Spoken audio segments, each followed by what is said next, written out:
Muy buenos días a todos los asistentes. Les doy la bienvenida. Para mí es un honor darles la bienvenida a esta mesa temática que lleva por título Materialidades y textualidades. This meeting is being recorded. Quisiera agradecer a todos los asistentes. También quisiera agradecer a los organizadores por el honor que me han conferido para ser parte de esta mesa como moderador. Tenemos en primer lugar la participación del doctor Gianmarco Bianchini de la University of Toronto en Canadá, que nos va a presentar la ponencia que lleva por título The Appropriation of Lucretius, de Rerum Natura in Roman Epigraphy. Adelante, doctor Bianchini. Perfetto. Allora, sto condividendo il PowerPoint che spero vediate. Bene. Perfetto. Un momento solo. Lo vedete? Sì, vede benissimo. Perfetto. Allora, grazie Alexis per l'introduzione e buongiorno a tutti. Voglio soltanto dire che è un piacere essere qui, un piacere partecipare, seppur virtualmente, a questa conferenza e come ha detto Alexis, sono dottorando alla University of Toronto, per cui il mio intervento sarà in inglese e comincio. What I'm going to present today is part of an ongoing research on the reception of Latin poetry in verse inscriptions, the so-called Carmina Latina Epigraphica. On this occasion, I wish in particular to shed some new light on the epigraphic fortune of a very peculiar Roman poet, Lucretius. Indeed, out of thousands of Latin magical inscriptions that have survived from the classical period and late antiquity, cases of verbatim or almost verbatim citations from Lucretius' poem amount to more or less 15, which is really not too little if we consider that poets such as Plautus and Terence, Horace, Statius have only a bunch of epigraphic citations each. Therefore, the main purpose of my talk today is to emphasize and in part also analyze the importance of epigraphy in the study of Lucretius' early reception. Let me begin with a premise that is as obvious as it is necessary. Lucretius' importance to and influence on Roman culture was immediate, massive, and most often explicit. There is no doubt, and I'm quoting from Battlefield 2013, there is no doubt that Lucretius' work was freely available to Roman poets in the immediate wake of his death. And it is highly probable that Cicero knew the poem in full, and it is possible that Caesar had read it. End quote. Among the evidence that most clearly testifies to the enormous fame he enjoyed as early as the first century or first centuries of the empire are the 5th century commentator and grammarian Sergius, who, as you can see, is conscious of Lucretius' influence upon Virgil and traces this or that expression back to the Rerum Natura. There is also Ovid, who dedicates a couplet to Lucretius in his list of immortal authors, and in the catalogue of great poets in the second book of the Tristia, places him between Ennius and Catullus. Moreover, just about 30 years ago, 16 lines almost unanimously attributed to Lucretius were discovered in tiny fragments from a couple of different papyrus rolls found in the Herculaneum library.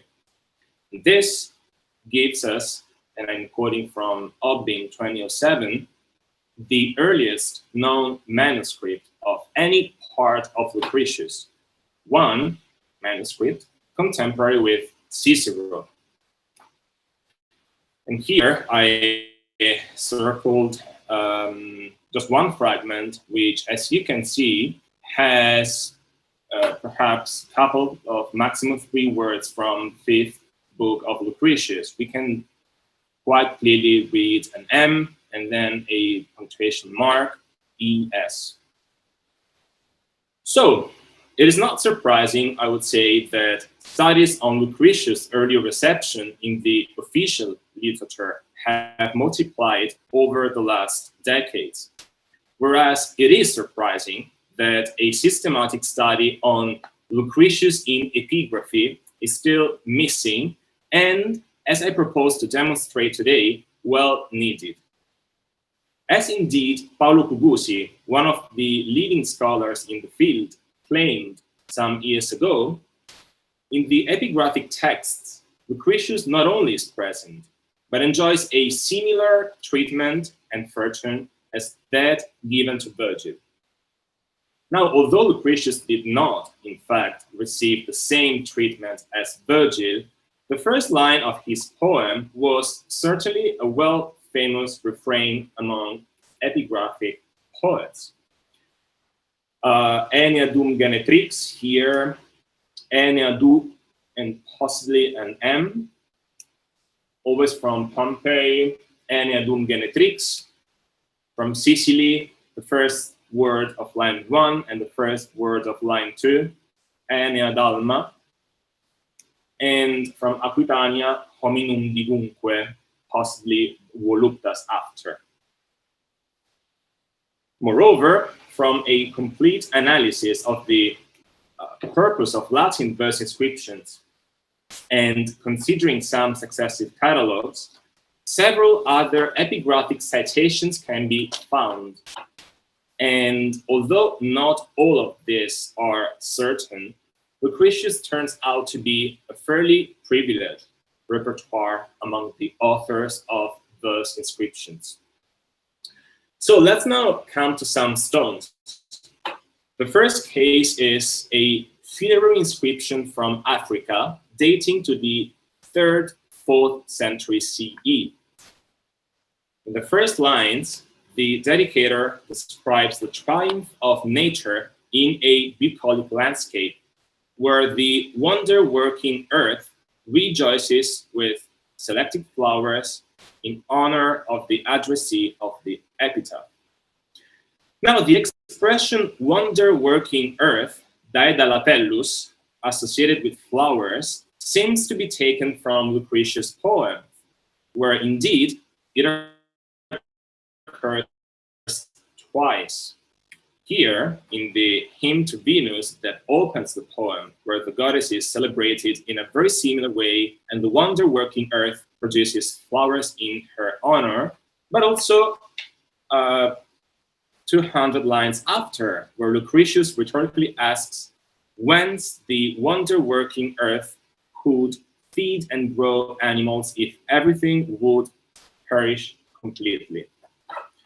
Now, how can we be so sure that this epigraphic expression, daedalatellus, is actually a Lucretian quotation? Well, first, daedalatellus is only found in Lucretius. And second, it is cited by Macrobius in the 4th century precisely as Lucretian, typically Lucretian.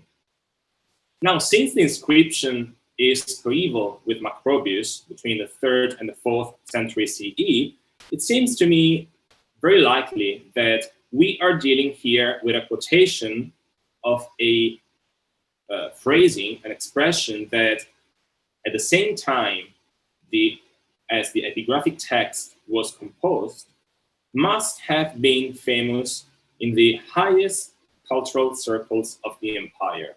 In Rome for Macrobius, in Africa for this inscription. My second case, inscription dating to the 3rd, 4th century CE. I apologize for the awful quality of this photo, but this is the only one I was able to find. And I think this inscription went lost, since in the main database of Latin inscriptions, Manfred Claus, actually Claus' Slavi database, there is only this one.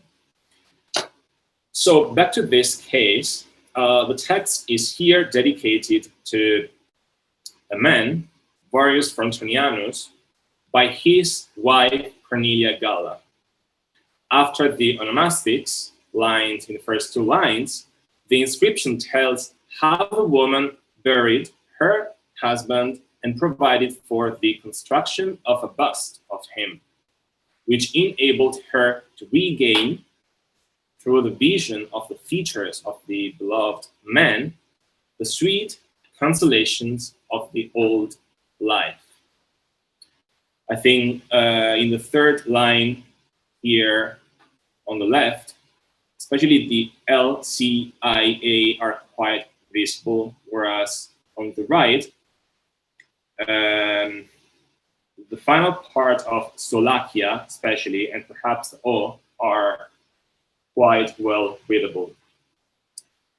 Now, this expression, dulcia solacia vitae, turns out to be a unique turn of phrase that only occurs actually twice in Lucretius, precisely in Book 5, where the poet praises Epicurus as a god, since, thanks to him, sweet consolations of life come, and then in Book 6, where the focus is on Athens, which first gave the sweet consolations of life by bringing to life Epicurus. So, again, I think the origin of the epigraphic expression can be considered Lucretian with a good degree of certainty, especially because of its uniqueness. My third case is, as you can see, a cast of a graffito written on the doorway of the so-called House of the Surgeon in Pompeii. It is one of the longest and most elaborate texts surviving from the city, and as a love poem from one woman to another, finds few parallels in the Roman world. The text is about the faithfulness of lovers. In particular, the persona loquens, the speaker, a woman who is either having a soliloquy or making an invitation to another woman, draws some expressions from canonical Latin poetry, especially Ovid. And at the end of the graffito, Lucretius.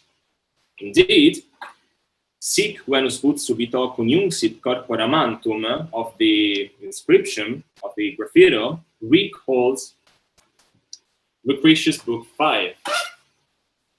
Venus joined the bodies of lovers in the woods. Now, since the position of Venus and corpora mantum in the two verses is the same, and the verbs are synonyms, jungebat and coniunxit, I would claim that we have here another citation from Lucretius' poem, this time, though, in the typical erotic context of many Pompeian graffiti. And the elegiac influence, which I mentioned is very pronounced in this text, is not in contrast with the probable Lucretian citation, which in fact turns out to be even more secure, even more sure, in a literally aware context. Well, my last case is once again taken from a funerary inscription from the early 3rd century CE. This text describes the nocturnal apparition of the deceased Nepos to his relative-in-law Onusianus, who is also the dedicator of the inscription. Onusianus first narrates his vision, which happened late in the night. Then the dead himself, Nepos, speaks and urges his relative not to suffer for him anymore, since he's now in a superhuman condition. The text ends with the dedicator Onusianus assimilating the dead Nepos to a god. Well, this inscription, of which we can see today only this fragment, this inscription turns out to be deeply imbued with references to official literature. Particularly significant is the amount of reminiscences and/or quotations from Virgil and Ovid, which amount to a dozen. At lines 28-29, then, we read another poetic expression, caeli lucida templa, which is found twice in Lucretius and nowhere else in Latin literature. Now, the author of the inscribed text was clearly familiar with Latin poetry. Moreover, the Epicurean poem would fit perfectly into the context of this inscription, in which the living Onusianus is exhorted not to fear death. Similarly, Lucretius in Book 4 warns Memmius not to believe in simulacra, that is, images that come to us in dreams. Therefore, the similarity of the warnings of the inscription to Onusianus, of Lucretius to Memmius, the uniqueness of the expression, and the literary background of the inscription certainly suggest that we should consider the Lucretian influence on the expression caeli lucida templa as at least probable. In conclusion, the presence of Lucretius in Latin verse inscriptions is, I would say, unsurprisingly widespread. In particular, funerary inscriptions touching on the theme of life after death proved to be the most fertile ground for quotations. The epigraphic dissemination of Lucretius is not chronologically homogeneous, since texts come mainly from Rome and Pompeii, then from Africa, mainly from the 1st century CE and from late antiquity. Individual voices can sometimes be identified among the epigraphic authors, as in the case of the anonymous woman complaining about the unfaithful lover, but most of the times remain unknown. Every layer of society is then represented, which in turn means that they could and felt entitled to use Lucretius for their own purposes. Ultimately, the verse inscriptions, I want to repeat this once more, are very important for the reception of Lucretius, as I hope I have shown. Thank you.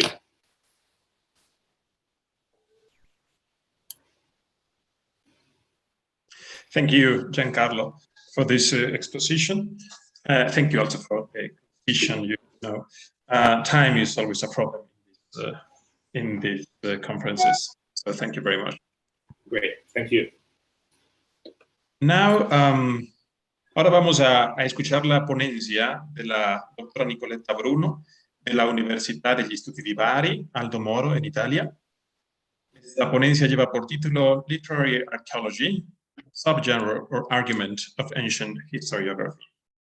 Adelante, doctora Bruno. Muchas gracias, Alexis, y a todos los organizadores del Congreso FIEC y a los colegas mexicanos por esta oportunidad de presentar mi ponencia ante esta importante audiencia. Now I share my screen, my PowerPoint presentation. And so, do you see my screen? Yeah. Okay.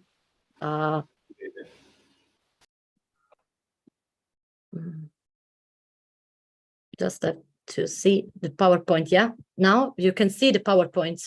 Yes, thank you. Okay, great, fantastic.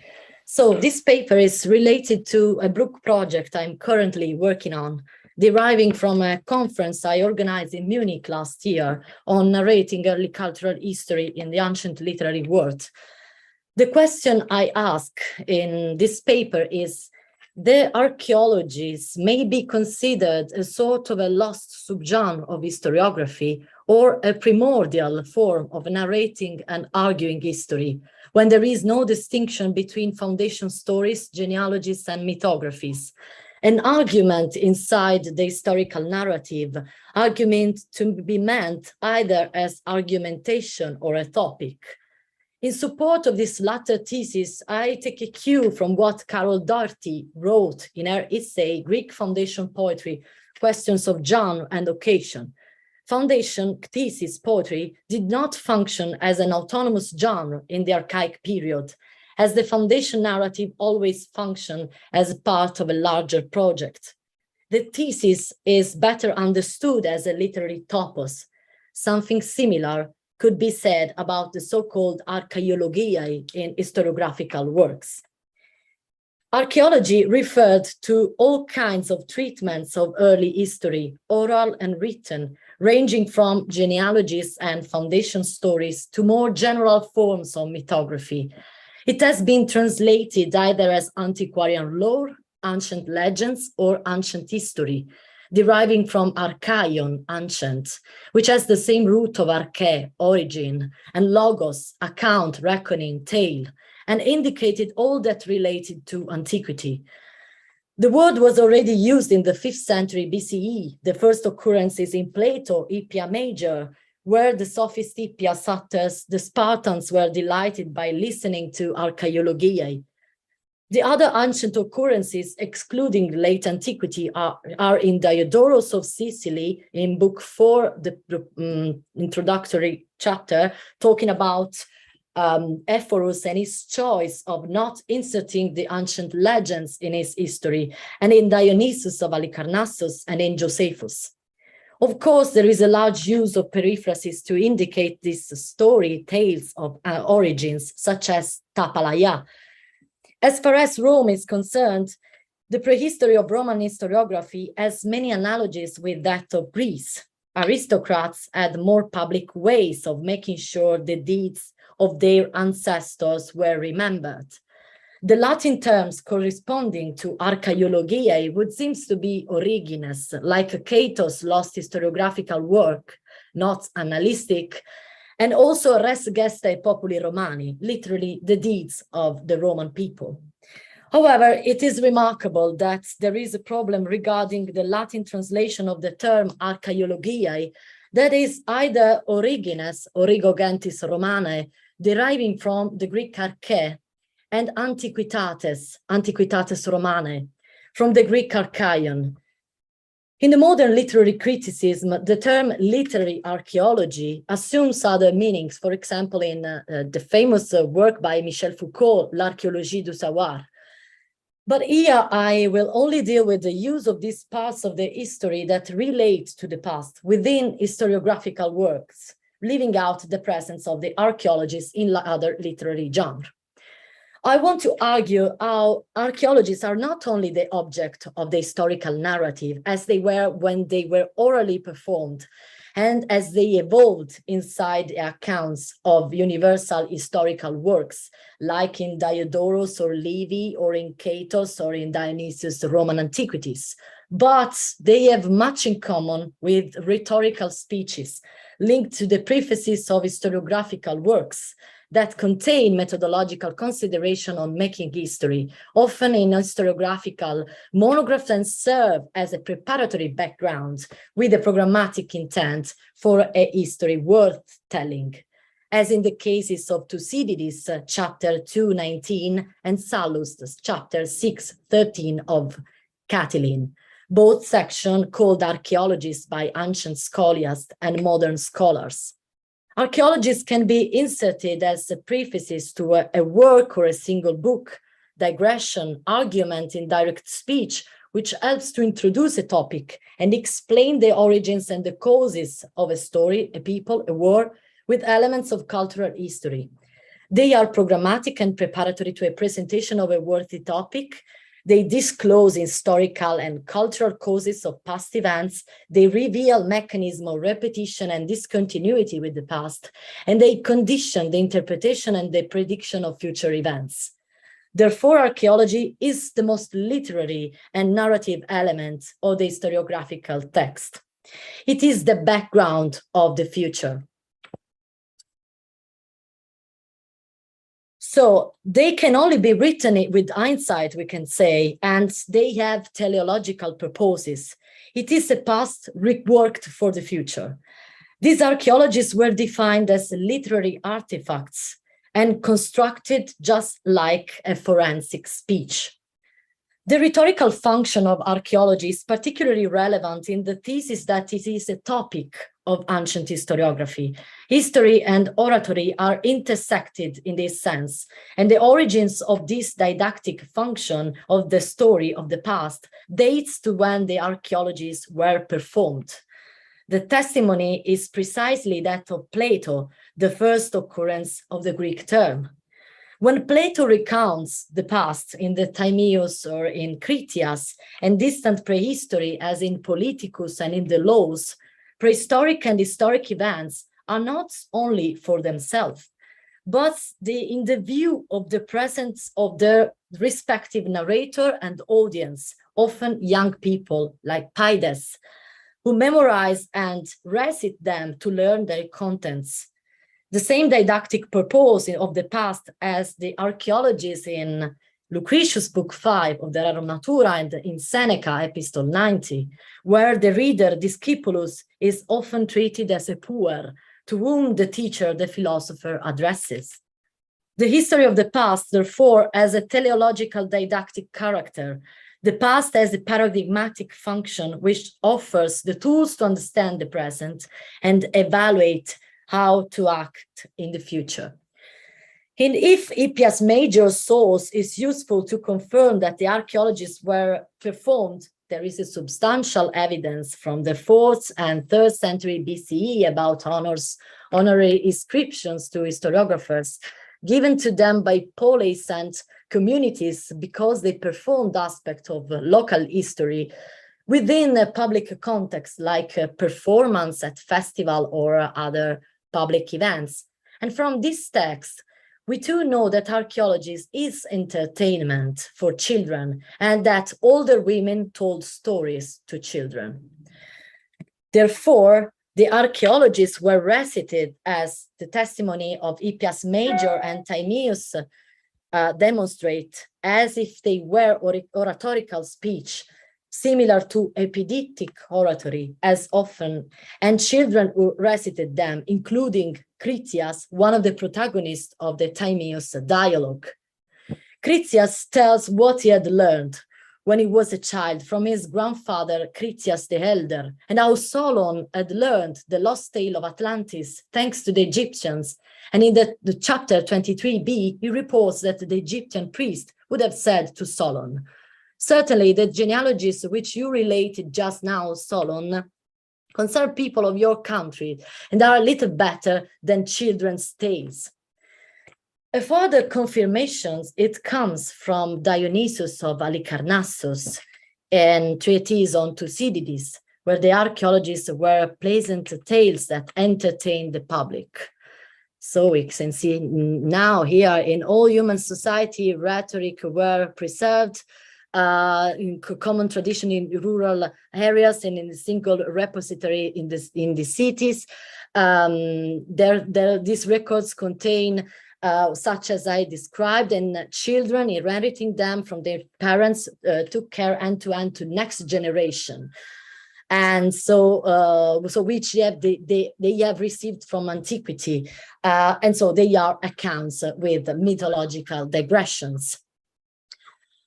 However, the subject of his treatise, Thucydides, was distinguished from other historians by not having made use of these stories. And so he said in the first chapter here. So, yet in chapters 2:19, the archaeology, Thucydides intentionally used the past to discuss the superiority of the Peloponnesian War over the main conflicts of the past, to prove the universality of human behavior beyond time and space, what the Greeks called to anthropinon, the substantial fixity of human nature and the predictability of behavior through certain symptoms that recur from the past to the present to the future. A philosophical topic also points the aspect of historiographical writing that brought it nearest to the epidictic oratory, praising and blaming the characters of its protagonists. Andrew Felder writes in his recent book on Sallust, After the Past, Sallust on History and Writing History, if the formal aspect of Sallust's prefaces suggests an engagement with epidictic oratory, the substance of these openings comes from philosophy.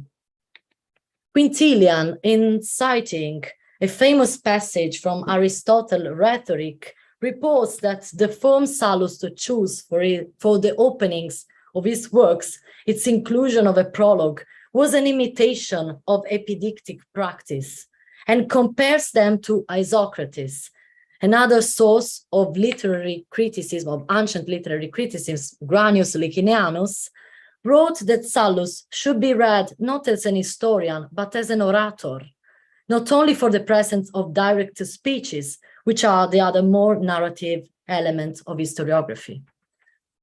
That Sallust is not completely Thucydidean in his way of narrating has been demonstrated well by Jonas Gretlein, but in the structure of the preface and the archaeology of Catiline, it would seem that he is. So let's have a look at the structure of both the archaeologies, Sallust and Thucydides. So Sallust starts with chapter 1-4 with a poem that is a programmatic introduction. Then there is a chapter, only one chapter on Catiline that describes the topic. Then we have chapter 6-13, that is the proper archaeology. And then in chapter 14, there is the beginning of the story in medias res. Something similar happens in Thucydides, because in chapter 1, we have the program, the topic of the histories of Thucydides, the Peloponnesian War. Then the proper archaeology in chapters 2-19, and 4 programmatic chapters, programmatic introduction and methodology of writing history. And then in chapter 24, the beginning of the history of, then starts from Kerkyra in medias res. So the absence of the ancient legends makes Sallust not a reading for children, according to Quintilian. Quintilian himself in Institutio Oratoria 2-5-19 states that, I think the best should come both first and always, but among the best, the most straightforward and accessible. For example, Livy for boys, rather than Sallust. Sallust, indeed, is the greater historian, but one needs further progress to understand him. To conclude, the archaeology is the ancient history itself, the history of the origins, a crucial topic of the historiographical genre. Reflection on the past helps to explain the present, to predict the future, to build an intentional historical narrative, which tells the causes of history and helps to reflect on the nature of mankind. Thank you.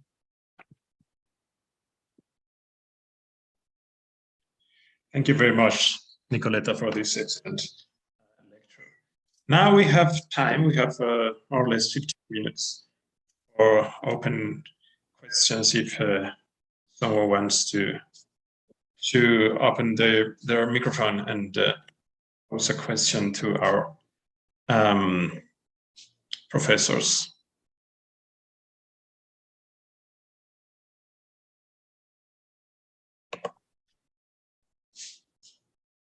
Let's see if someone raises their hand. Dr. Lereth, please. Just unmuted myself. Can you hear me? Yeah. Yeah. It's a question for Nicoletta Bruno. I was wondering about epic, because historiography and epic are genres so close to each other in antiquity. And also because in antiquity,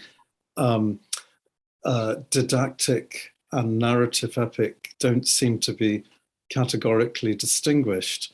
I wondered how you saw the convention or the programmatic value, significance of archaeology's working in the ancient epic genre. Is that relevant? So thank you very much, Andrew. Yes, absolutely. If you mean didactic epic, for sure. So this discourse is absolutely in line with the presentation. So I mentioned the book 5 of Lucretius, and but something similar could be said, for example, in Hesiod. So both works of Hesiod are archaeologies, can be considered, especially the Theogony, as a mythographical work in poetry that recounts tales, the same tales that used to entertain people in oral performances. Yes, for sure. But also in other examples in traditional epic. So I'm just thinking about heroic epic. In the Aeneid, for example, there is the discourse of Evander, and this could be considered an archaeology, and it has as well something that could be interpreted as programmatic and also didactic and teleological purposes. So I think that's just to mention what Aristotle wrote in the Poetics, that so poetry is more universal than historiography, but especially that if Herodotus would have written in verses, it would have been history as well. So poetry can be considered as well as history. So there was not this distinction in antiquity beyond of the boundaries of the genre, of the literary genre. So thank you. So I hope to have replied as well. Yes, that's thank you. Both. Are there any more questions from our public?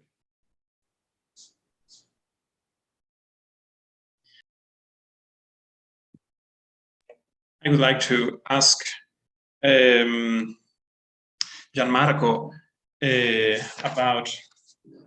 about the transmission of Lucretius, and also, well, it's very interesting because we, of course, know that the subject of Lucretius's poem is not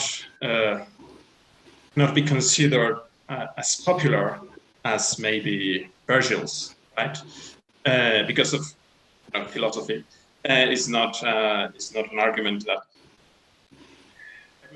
is attracted to. So how could we explain the popular knowledge of this poem and the popularity that is somehow in epigraphic inscription? I think I try to give an answer to this question, perhaps, at least that was my intention, showing how much Lucretius was appreciated by Ovid, by Virgil, according to Servius. So, as a matter of fact, he must have been very popular already in the 1st century CE, and I showed the 4 fragments of papyrus, which should date to the 1st century, to the end of the 1st century BC, to prove that he was very popular, actually, 3-4 decades after his death. So this, plus perhaps the themes of life after death and the consolation,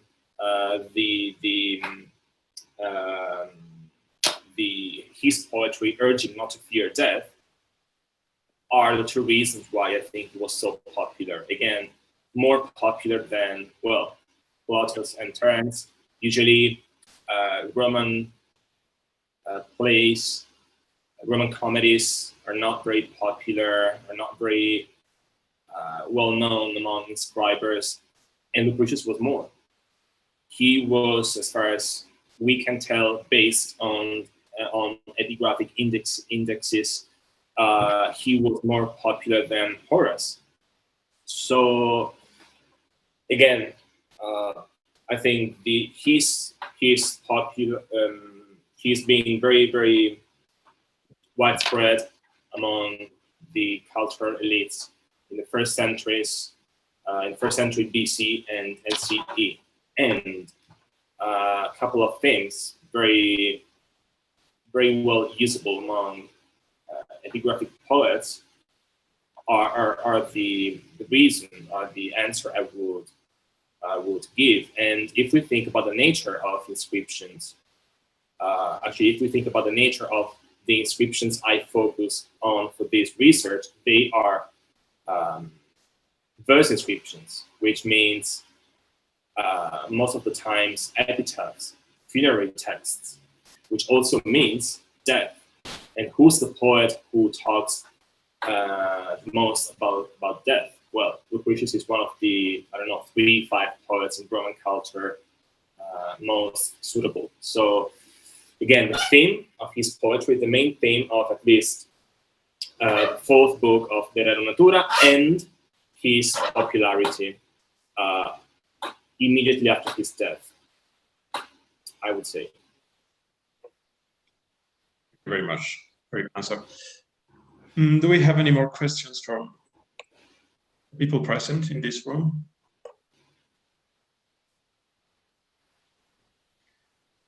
We don't seem to have any questions from YouTube users right now. So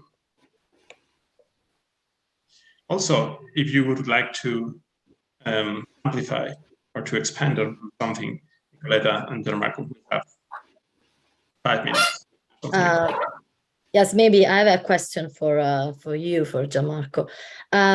So I can speak Italian, so we do. It seems strange to speak English with you. Parlavi un po' della provenienza geografica delle iscrizioni, quindi dicevi Roma, Pompei e l'Africa, giusto? Sì, Pompei. Ok. Sì, mi interessava un po' sapere la provenienza, quindi anche si ripetere un po' i secoli e anche di quanto si parla, il corpus epigrafico, a quanto ammonta, a quante testimonianze per ora ammonta. Ecco, allora, parto dalla fine della domanda. Il corpus epigrafico, ci sono 2 corpora epigrafici. Il primo è quello che interessa in questo momento questo panel, che quindi è il corpus lucreziano, che ammonta, per quello che ho potuto vedere io, a una quindicina di testi. Come dicevo anche all'inizio, non ho qua i libri, ma quello che ho, questa ricerca viene fuori da un paper che ho scritto per un corso con Alison Keith, che è una delle maggiori esperte non soltanto in Nord America, non perché sarebbe professoressa, ma perché è così, di Lucrezio, l'epicureismo a Roma, e per quella ricerca lì avevo consultato gli indici di, ovviamente, l'edizione principe dei Carni in latina epigrafica, che è quella di Buchler e Lomach, però quasi centenaria ormai, e poi gli indici dei vari aggiornamenti che sono stati fatti. Carni ha fatto una raccolta molto utile, e poi però Cucusi e la moglie Splendorio Cucusi hanno redatto, stanno continuando a redigere questi corpora post-buchleriani con relativi indici. Quindi quello che io ho raccolto sono i risultati della schedatura dell'indice principale dei Clé, che è quello di Buchler e di Lomach, e dei corpora di soprattutto Cucusi e Splendorio Cucusi, e da lì ho raccolto circa il doppio del numero, una trentina, 25, 30 casi. Ho chiaramente scremato avendo in mente quale criterio? Quello della vicinanza testuale. ho giudicato alcuni testi non contenenti citazioni, altri, tra i quali i 3 che ho mostrato oggi, contenenti citazioni, e ho tenuto, per la mia analisi nel corso e poi per questo intervento, ho tenuto e considerato quelli che secondo me sono molto vicini e quindi contengono citazioni di, sono molto vicini a e contengono citazioni di Lucrezio. Quindi questa è la risposta alla prima parte della domanda, una quindicina di citazioni. Per quanto riguarda la provenienza geografica e cronologica, dicevo che Pompei in realtà è un po' un... insomma, è normale che abbiamo tanti versi tante citazioni da Lucrezio, da Virgilio, tante da Ovidio, perché Pompei è un unicum nell'impero romano. E quindi non dico che non faccia testo, però non dobbiamo presumere che a Pompei si leggesse Lucrezio più di quanto si leggesse magari proprio in Africa o magari in Gallia. Sicuramente Filodemo e quindi Pompei la vicinanza di Pompei ed Ercolano hanno aiutato in questo senso. Tenendomi soltanto su un dato statistico, il ranking, se vogliamo, è Roma, Pompei, Africa. E la classificazione cronologica è primo secolo e poi terzo, quarto secolo. Il motivo per cui nei primi 2 casi non ho espresso una preferenza tra il terzo e il quarto secolo è perché sulla base dei criteri epigrafici che si possono analizzare, che sono per lo più paleografici, non essendoci criteri onomastici nei testi che ho scelto, la paleografia non permette, almeno a mio modo di vedere, di spingersi oltre, quindi terzo, quarto secolo. Il terzo secolo è una specie di buco nero per l'epigrafia e quindi non mi stupisce più di tanto in realtà, ecco, tutto il primo secolo, il secondo un po' di meno e poi quarto, per lo più quarto. Ok, no, un'altra curiosità è: c'è una prevalenza per quanto riguarda i contenuti di libri al posto di altri? Non so, prevalenza più del primo libro, quinto libro, terzo libro? Guarda, anche qui Virgilio, Lucrezio è molto simile a Virgilio, perché nonostante non ci siano commenti tardo-antichi, quindi non possiamo, come per Virgilio, come per Orazio, come per Lucano, come per Terenzio, non possiamo affermare con assoluta certezza che Lucrezio facesse parte anche in maniera così dimostrabile del curriculum scolastico. Nonostante questo, i primi pezzi del primo e del secondo libro sono quelli più citati. Non soltanto i primi, il primo e il secondo, ma nel range dei primi 5-10. Lo stesso succede per Virgilio. E poi il quarto libro, perché è quello in cui si parla del tema che, come dicevo anche prima, è quello più appetibile per chi scrive, per chi compone epitaffi, iscrizioni in versi o meno, Quindi anche magari facilmente memorizzabili i proemi. Esatto. Ovviamente se si vuole inserire Lucrezio, l'epigrafe diventa automaticamente metrica. Si considerano epigrafi metriche non quelle scritte interamente in versi, ma quelle che possono anche contenere soltanto un paio di righe in versi, quindi un paio di versi. E se inserisci Lucrezio, rendi il tuo testo chiaramente per noi moderni riconducibile ai carmine latina epigrafica. Ecco, quindi sì, direi i primi gli incipit dei primi 2 libri e il quarto. Ok. Grazie ancora per questo scambio. È stato anche molto interessante per chiudere la nostra sala. Adesso dobbiamo dare passo alla lezione di chiusura e quindi vi ringrazio ancora, Nicoletta e Gianmarco, è stato un vero piacere sentirvi. E grazie anche, thank you to all people that were present in this room. Thank you very much, and I invite you to proceed to the next lecturer, who will be the last of this